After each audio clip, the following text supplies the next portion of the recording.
TV Fortaleza, a emissora da Casa do Povo.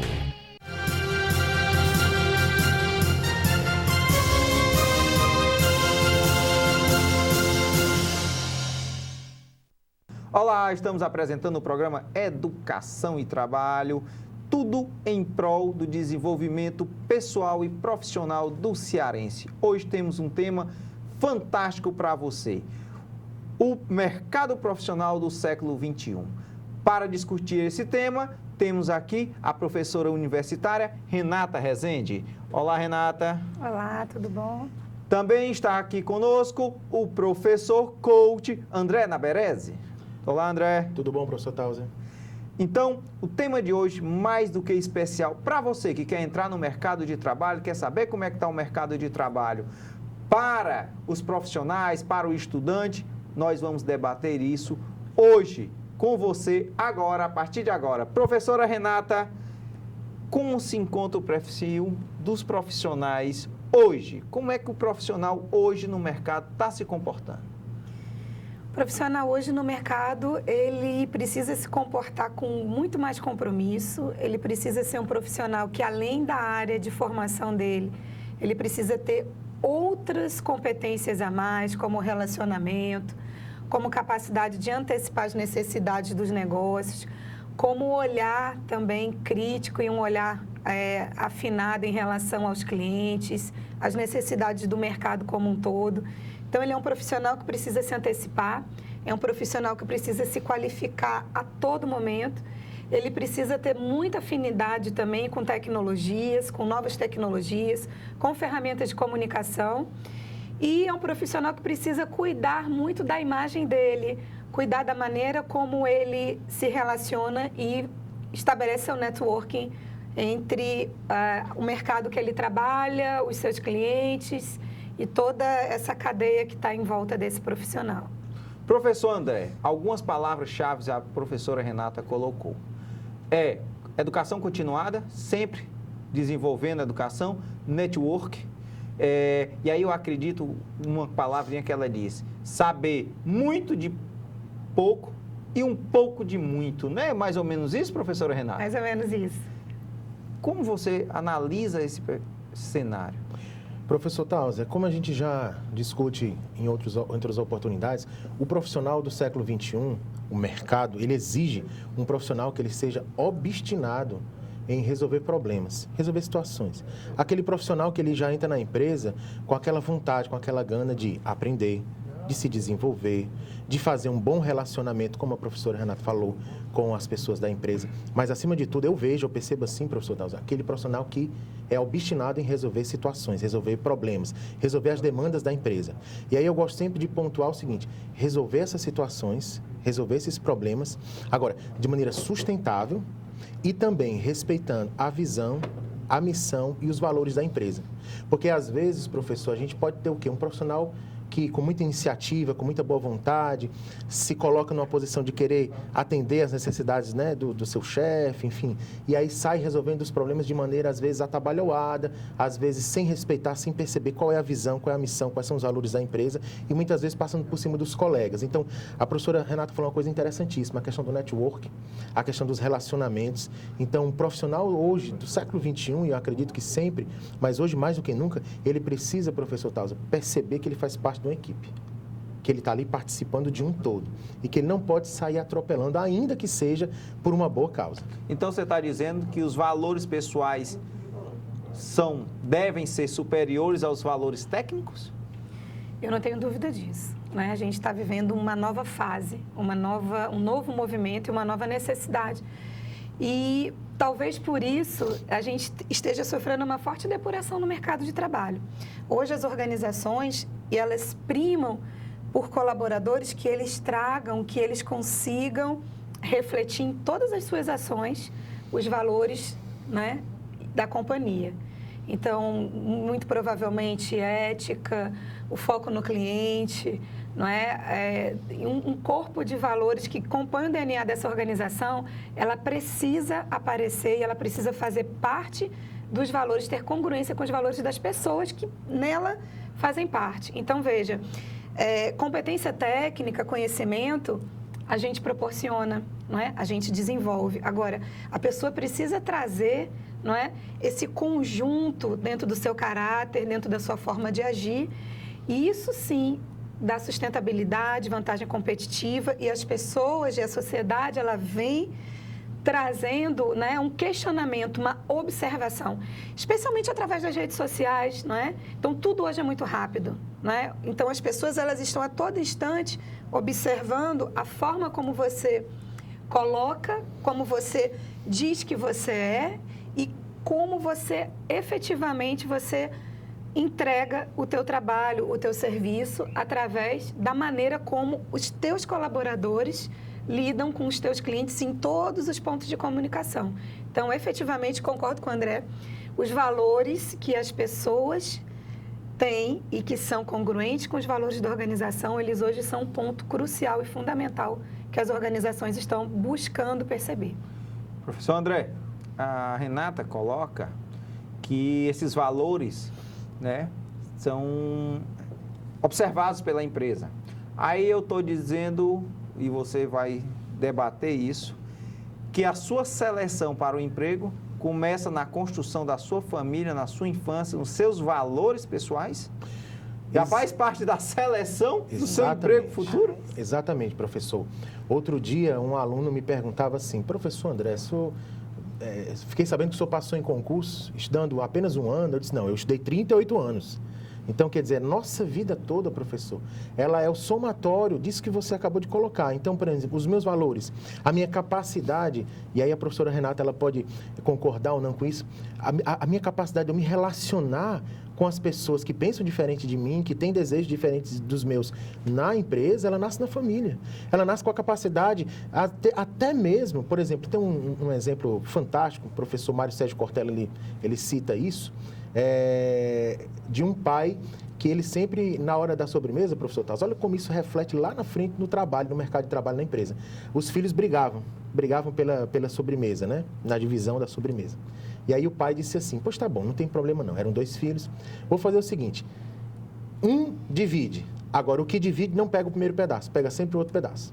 Então, a partir do momento que o que dividia sabia que ia ficar com o outro pedaço, ele passava a dividir ali em átomos, como ele dizia, né? A sobremesa. Ou seja, o que é isso? É um exercício de você se colocar no lugar do outro. Então, você falou de maneira muito correta, professor. Na família, na escola, naqueles primeiros anos, naqueles primeiros momentos de sociabilidade, é onde vai se desenvolver todas as nossas inteligências emocionais sociais, né? Que Daniel Goleman chama de inteligências emocionais sociais, ou seja, a capacidade de eu ter empatia por você, a capacidade de eu me colocar no seu lugar, a capacidade de eu, muitas vezes, segurar ali aquele meu desejo de satisfazer os meus desejos em prol do todo, em prol do coletivo, porque numa empresa, o meu desejo, ele tem que ser respeitado, mas o que importa num primeiro patamar, no primeiro momento, é o desejo do todo, é o desejo do coletivo. Eu tenho experiências e aí a gente chega na faculdade, vai passar trabalho, alguns alunos chegam, professor, dá para eu fazer sozinho? É obrigado fazer de equipe? Aí eu digo, nós estamos te preparando para o mercado de trabalho. Tu vai chegar na empresa e dizer, demite todo mundo, que eu faço tudo, eu não quero trabalhar com ninguém. Então, acho que esses valores sociais, trabalho em equipe, isso tem que ser realmente muito bem trabalhado. Mas eu volto para a pergunta-chave, que talvez a gente tenha aqui circulado ela e não tenha respondido. Esse profissional está fazendo isso daí? Como é que se encontra esse profissional hoje? Não é o que o mercado quer, não é o perfil desejado, né? Mas é o que ele está fazendo. Ele está fazendo isso? Que nós acabamos de debater? Eu percebo que as pessoas estão buscando, de alguma maneira, se entender, né? Então, autoconhecimento hoje é efetivamente um ponto de atenção e um ponto onde as pessoas estão focando, porque a gente precisa ter um tempo, a gente precisa ter instrumentos para se conhecer, para que a gente possa evoluir.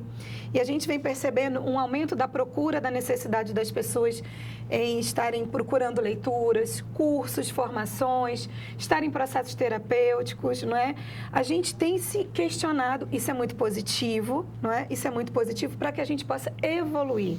Então, a gente está vivendo esse momento onde inúmeras empresas, e a gente verifica isso, elas estão voltando trabalhos, formações, com processos de coaching, com processos onde as pessoas estão ajudando os colaboradores a entender o seu papel, enquanto ser humano, entender o seu papel enquanto profissional naquele negócio, entender o seu papel na sociedade. Então, eu percebo um momento hoje de transformação positiva e que esse movimento ele acontece na sociedade, ele acontece nas organizações e as pessoas estão individualmente se movimentando para isso. Ninguém somente hoje está em busca de estudar inglês, de entender somente de alguma tecnologia. A gente vê inúmeras turmas cheias de engenheiros, cheias de profissões que o curso superior, eu diria assim, ele é muito árido, né? Ele não toca muito como liderar, como entender o outro, como trabalhar na diversidade, não é? Como entender o meu espaço, como entender o espaço do outro, como é que a gente trabalha em time. Então, todas essa condição, as pessoas estão buscando, quer seja informação livre, quer seja em livros, quer seja na internet. Então, todo mundo está hoje num movimento muito forte, na grande maioria das empresas, se voltando para conhecer um pouco mais acerca de si, acerca de como a pessoa lida nesses cenários e um salto evolutivo. Então, eu percebo isso claramente nas empresas, nas salas de aula, né, nos clientes que a gente lida no dia a dia. Então, isso para mim hoje, particularmente, é muito claro, muito claro. Eu vou pegar o que a professora Renata colocou, professor André, e vou fazer uma transição para uma pergunta que eu acho fundamental. Seria essa busca do entendimento do capital intelectual, e aí eu chamo, seria a doença do século, as doenças psicológicas, confrontando a época da indústria, da Revolução Industrial, aonde o homem valia pela força, pelo mecanismo mecânico, o homem era tratado como máquina e hoje nós temos que ser tratado, o homem é observado, o trabalhador é observado como capital intelectual. Estaríamos nessa transição e aí surgem talvez as doenças do século, as doenças mentais, e se entender, saber qual é o seu papel na sociedade, seu papel na indústria, seu papel, enfim, no corporativismo, a busca pelo conhecimento. Seria isso, professor André? A gente está vivendo com certeza essa transição. Realmente, na Revolução Industrial, você tem aí a máquina substituindo bastante a força motriz humana, a força bruta humana, e aí você tem esse grande choque, essa grande transição. Atualmente, com a tecnologia já há 20 anos, 30 anos, eu citava recentemente esse exemplo, por exemplo, você chegava num banco há 20 anos, 30 anos atrás, você tirava o dinheiro num caixa, numa pessoa que lhe atendia. Você chegava num pedágio, você tinha uma pessoa que lhe atendia para cobrar o seu pedágio. No estacionamento, a mesma coisa. Hoje em dia, não. Hoje em dia é máquina para todos esses serviços que eu acabei de citar. Mas mais do que o capital intelectual, que eu vejo essa transição do capital intelectual hoje, eu percebo o capital emocional. O capital emocional, o capital de sentido de vida. Como assim? Hoje, mais do que nunca, você tem dezenas, centenas, milhares de faculdades que te formam tecnicamente para aquela profissão, mas como bem disse a professora Renata, deixando aí um pouco nas entrelinhas, eu quero aprofundar isso um pouco mais, as faculdades, elas não têm na sua grade curricular capacitações e formações para que o homem, para que o ser humano lide com as questões emocionais, relacionais. Por exemplo, deixa eu exemplificar aqui. Uma das grandes habilidades hoje que se exige no mercado de trabalho é autoliderança, autorresponsabilidade, resiliência. Isso aí que você citou, professor Tauser, é de uma sabedoria, de uma inteligência, isso está fazendo um bem para os seus alunos. Essa questão de realmente, abrir aspas, forçar a trabalhar em equipe. Dizer, não, a regra é, vamos trabalhar em equipe. Porque você está preparando a pessoa para a situação real do mercado de trabalho. E voltando um pouco, né, o que eu estou querendo colocar. Então, autoliderança, resiliência, ou seja, a capacidade de você ficar firme diante das tribulações. Você não vai querer para a sua empresa, você sendo dono de uma empresa, de uma multinacional, você não vai querer um CEO que, por qualquer tribulação, por qualquer oscilação do mercado, ele já desabe, ele não consiga mais liderar uma equipe. Você quer uma pessoa resiliente, você quer uma pessoa que tenha liderança, ou seja, a capacidade de se conectar com os outros, de perceber as necessidades do exterior, do externo, mas também se comunicar, se conectar com as suas equipes. Então, o capital intelectual, sim. mas aliada ao capital emocional. Essas características que são mais, vamos dizer assim, seriam mais desprezadas pela nossa sociedade ocidental, mas que, como bem disse a professora Renata, nós estamos passando, sim, por um momento, por um tempo de transformação, onde as pessoas elas estão procurando demais se autoconhecer, procurando demais mergulhar nesse tipo de conhecimento, porque, veja, tudo parte da dor. E que dor? A dor de você perder o emprego, a dor de você não ser promovido, a dor de você não alçar aquele cargo que você queria alçar, a dor de você perceber uma pessoa que entrou mais cedo na empresa, galgando uma hierarquia muito superior à sua e você lá estagnado. Então, as pessoas, por essa dor, por essa inquietação, por essa necessidade de crescimento, elas estão buscando, sim, eu percebo, mais capital intelectual, mas muito mais também esse capital emocional, relacional. É interessante o que você está colocando, e aí eu já percebi, inclusive na faculdade que eu dou aula, há uns 3, 4 semestres anterior, a inclusão de uma disciplina chamada planejamento de carreira. Primeiro semestre, o aluno recebe esse conhecimento e o conteúdo da disciplina é exatamente isso. Primeiro, ele saber o que é a faculdade, saber extrair da faculdade, daquele ambiente universitário, no ambiente do nível superior, extrair o que melhor para ele, que for melhor para a formação dele, né? E que ele possa melhor explorar o ambiente de trabalho lá fora, escolher seu trabalho, seu caminho.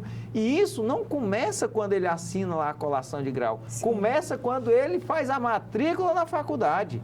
Eu achei isso fantástico. Eu acho que a faculdade, o ambiente universitário, o nível superior, está se preocupando com essa formação, né? Eu achei isso de uma habilidade fantástica. E quando você, professor André, coloca realmente na formação mental, a habilidade realmente de você saber trabalhar conflitos, saber se relacionar. A professora Renata foi muito feliz quando disse também que a pessoa, o conhecimento técnico você busca, você compra, mas o conhecimento, né, os valores cognitivos, valores, né, tudo isso é realmente uma construção de família. Eu acho que o grande conflito aí, nessa geração, é porque isso não foi construído para trás. As pessoas não se preocupavam com isso. Sim. Hoje em dia, nós já temos psicologia infantil, nós já temos preparando nossos filhos para a disputa do mercado, é o inglês, fazer aí intercâmbio. A disputa no mercado forte faz com que evite esse retrocesso. Você se depara com o mercado que te cobra isso, tu tem que voltar. Hoje nós vemos nas faculdades, Renata, você professora, você também, nós vemos senhores voltando para buscar uma capacitação que o mercado está exigindo e ele não tem. E eu digo outra coisa, acho que de repente a gente está buscando, a gente vê na academia, na faculdade, as pessoas buscando conhecimento não para crescer, mas para se manter. Isso é interessante. Sobrevivência, né, professor, no mercado, né? Sobrevivência. Exato. É o mercado que está buscando. Então, eu acho que a faculdade está cumprindo, quer dizer, essa faculdade que eu coloquei esse exemplo e as demais estão cumprindo seu papel, seus exemplos, o que você convive, professora Renata, está cumprindo seu papel de preparar esse novo profissional para esse novo mercado? A minha experiência também é positiva, como a sua. A gente tem essa preocupação de oferecer para os alunos, além da disciplina, não é, de gestão de carreiras, a gente oferece um profissional que vai ajudar, junto ao coordenador, a fazer essa trilha de carreira, a pensar as oportunidades. Tem uma outra coisa interessante que o aluno também precisa aprender a explorar melhor. É um conjunto de eventos que vai além da sala de aula que as instituições de ensino oferecem, né? Então, são cursos, extensão, são eventos, são fóruns, são palestras. E, muitas vezes, o aluno ele não se dá conta, ele não se interessa, ou ele não se engaja. Empresa júnior, não é? Os ambientes onde ele possa aprimorar a prática profissional dentro da faculdade. Então, às vezes, a gente se esforça muito. Você leva um palestrante, existe aquela semana específica do curso. Muitas vezes, a gente que é professor, você se esforça para o aluno participar, você se esforça para o aluno entender que aquilo ali vale a pena, que é interessante. Então, essa questão do pensar a carreira, na minha opinião, ela deveria acontecer desde o ensino médio, né? Para que o aluno ele já conseguisse chegar com essa maturidade. Mas é muito válido já essa proposta. Eu vou fazer o seguinte, eu vou lançar uma pergunta para a gente responder depois do intervalo, para deixar o nosso telespectador com água na boca. Como o candidato deve escolher exatamente essas oportunidades que você coloca? Então, 1 minutinho de intervalo e nós vamos responder a pergunta: como o candidato deve se comportar para escolher melhor essas oportunidades do mercado na sua formação profissional? 1 minutinho, voltamos já.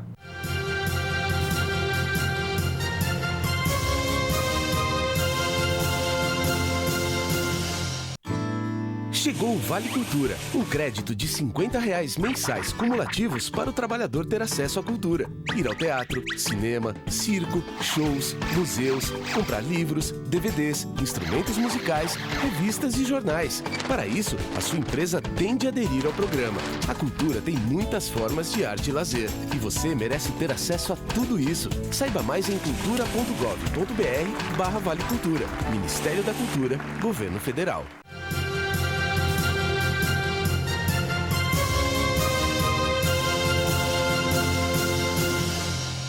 Iniciamos o segundo bloco do programa Educação e Trabalho para respondermos a seguinte pergunta: o que o profissional está fazendo para aproveitar essas oportunidades? Como ele deve aproveitar melhor essas oportunidades? Conosco aqui a professora Renata Rezende e o professor coach André Naberese. Renata, como o profissional ou estudante, na verdade, deve observar as oportunidades e melhor aproveitar na formação dele como profissional? Perfeito, vamos lá. O estudante hoje, ele tem tanta possibilidade que muitas vezes ou ele não aproveita ou ele não monta uma estrutura dentro do dia a dia dele para que ele possa usufruir melhor. Então, existe, assim, uma quantidade enorme de cursos à distância gratuitos, né? Inúmeras entidades, né? Inúmeros canais sérios promovem cursos excepcionais gratuitos. Então, é uma formação a mais, é um conhecimento a mais, é uma competência a mais. A maioria das instituições de ensino, como eu falei anteriormente, promovem inúmeros eventos, fóruns e atividades que também vão ajudá-lo, não é, a conhecer um pouco mais sobre a carreira dele, sobre a área de trabalho, a ampliar esse networking, a conhecer profissionais de sucesso na área. Além disso, é importantíssimo, e eu sempre gosto de observar, quanto de tempo que você, aluno, você se dedica à tua formação. Quantos livros você tem lido? Quanto você tem frequentado a biblioteca? Quantos vídeos que tem a ver com a sua formação? Quantos debates, quantas palestras, quantos congressos, não é? Então, assim, como que você está utilizando seu tempo para se dedicar à sua formação? Quanto você conhece do que faz a sua profissão em países de destaque, em universidades diferenciadas no mundo? O que essas pessoas estão estudando? Você pode, aqui no Brasil, fazer cursos gratuitos em universidades diferenciadas no mundo inteiro, sem pagar nada, apenas com acesso pela internet. Então, você está aproveitando essas oportunidades? Não é? Então, assim, para mim, se preparar hoje, você tem um cardápio de possibilidades. Basta você perceber, conhecer, montar uma agenda estruturada. É importante você ter uma agenda e uma trilha de carreira. Dentro da minha área, como eu quero estruturar a minha carreira? Além disso, procurar o programa de estágio, procurar programas de trainees, olhar o site das empresas e observar as datas que essas empresas vão começar os seus recrutamentos. Que empresas você tem interesse em participar? Que tipo de negócio você tem interesse em fazer parte? Você quer ser empreendedor? Como você vai se preparar para ser um empreendedor? Então, assim, primeiro você precisa responder algumas perguntas do que você quer para a sua trilha de carreira e, a posteriori, absolutamente apostar e participar de todas as possibilidades, né? Inclusive programas de bolsa, programas de iniciação científica, isso é fundamental. Sim. Intercâmbio. Não é? Interessante, eu tenho uma experiência, a experiência do dia a dia. Professor, pegue leve, calma, aí a gente trabalha. Aí eu disse, vem cá, quando vocês foram fazer a matrícula de vocês, disseram que aqui é lugar para vagabundo, é só para quem não trabalha. Desculpa aí o termo, só porque eu brinco com o aluno, que eu acho que o choque da palavra, né? Então, aqui, faculdade é ambiente para vagabundo, quem trabalha não precisa vir, não precisa fazer as atividades acadêmicas, não precisa fazer nada. Então, nós vamos liberar 2 diplomas. Diploma estudante que trabalha e estudante que não trabalha. Aí vamos ver qual que o mercado vai querer.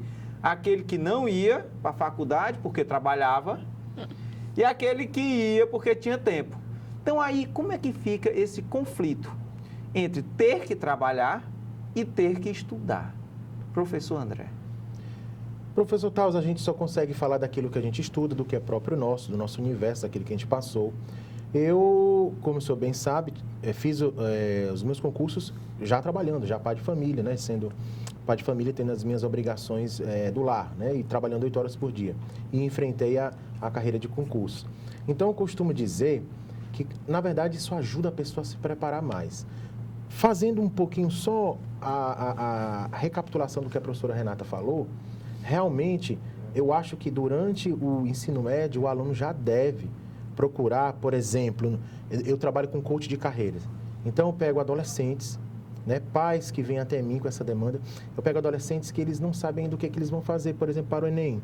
Então, eu digo assim, até brinco dizendo assim, é um pouco injusto para um adolescente de 17, 16 anos, decidir o que ele vai ser para o resto da vida, né, de profissão. Então, como é que esse jovem ele vai ter esse discernimento para poder fazer essa opção? Por que isso é importante para o tema? Porque um profissional frustrado, ele nasceu de repente, professor Taus, de um aluno que foi obrigado a abraçar uma faculdade, uma formação que não tinha a ver com os talentos dele, que não tinha a ver com o perfil comportamental dele, que não tinha a ver com os valores dele, com aquilo que ele sonhava em ser na vida. Então, é muito importante que se comece, como a professora Renata falou, desde o ensino médio, 1º, 2º, 3º ano do antigo científico, né, na minha época. A professora Renata não, que ela já é mais nova, já pegou esse novo modelo. Nós somos jovens há mais tempo. Sim, é diferente. Sim. É muito importante que o adolescente, que o jovem, ele já comece a trabalhar os seus talentos. E aí, por exemplo, os intercâmbios, as oportunidades de repente, estudar fora 1 ano, ou 6 meses, ou 3 meses que seja, o aluno, ele tem aquela proatividade, professor Taus. Ele tem aquele espírito de autoliderança, de perceber que a carreira é dele. A carreira não é do pai dele, não é da mãe dele. Certa vez, eu me lembro de uma frase, de uma palestra que eu assisti, que o estudante chegou para a pessoa e disse, olha, eu não sei o que eu faço. Minha mãe quer que eu faça medicina, meu pai quer que eu faça engenharia e eu quero fazer direito. Aí a pessoa disse assim, resolvido. Ele se inscreve para direito, a mãe se inscreve para medicina e você se inscreve para engenharia, que é o que você quer. Cada um faz o seu vestibular, cada um faz o seu Enem. Então, é importante o aluno perceber, professor, que a carreira é dele, a vida é dele, as consequências vai ser ele que vai ter que arcar e que desde cedo ele desperte para o potencial os talentos que ele já tem in natura, aquilo que você falou sobre a família, né? Então, eu acredito que sim, cada vez mais nós estamos passando por um momento de transição, eu vejo assim. Não está ainda um quadro, um cenário perfeito como deveria estar, como a gente vê em outros países acontecer. Mas sim, acredito que nós estamos passando por um momento de transição em que cada vez mais as pessoas estão mais cedo buscando essas qualidades, esse aperfeiçoamento, esse conhecimento em paralelo. E eu coaduno aqui, eu concordo, eu me solidarizo com a professora Renata quando ela diz que muitas vezes o professor universitário, ele quer dar ao aluno, enlarguecer um pouco mais a visão estratégica do aluno e dar ao aluno outras oportunidades extra-grade, aquele horáriozinho ali da grade, para o aluno se desenvolver e muitas das vezes a gente faz isso e o aluno não percebe. E só para encerrar esse meu comentário, professor, eu também, quando eu fiquei sabendo que havia aqui universidades no Brasil e aqui no Ceará que davam essa cadeira de planejamento estratégico, planejamento de carreira no início da universidade, no início do curso, eu particularmente, eu confesso que eu fiquei espantado. Porque isso é de uma visão estratégica sem precedentes. Por quê? Porque vai dar a oportunidade do aluno pensar. A universidade, a faculdade, é o espaço, por excelência, do aluno pensar, do aluno aprender a pensar. Então, dele pensar estrategicamente como é que ele vai querer desenvolver a carreira dele ainda na faculdade. Isso é fantástico.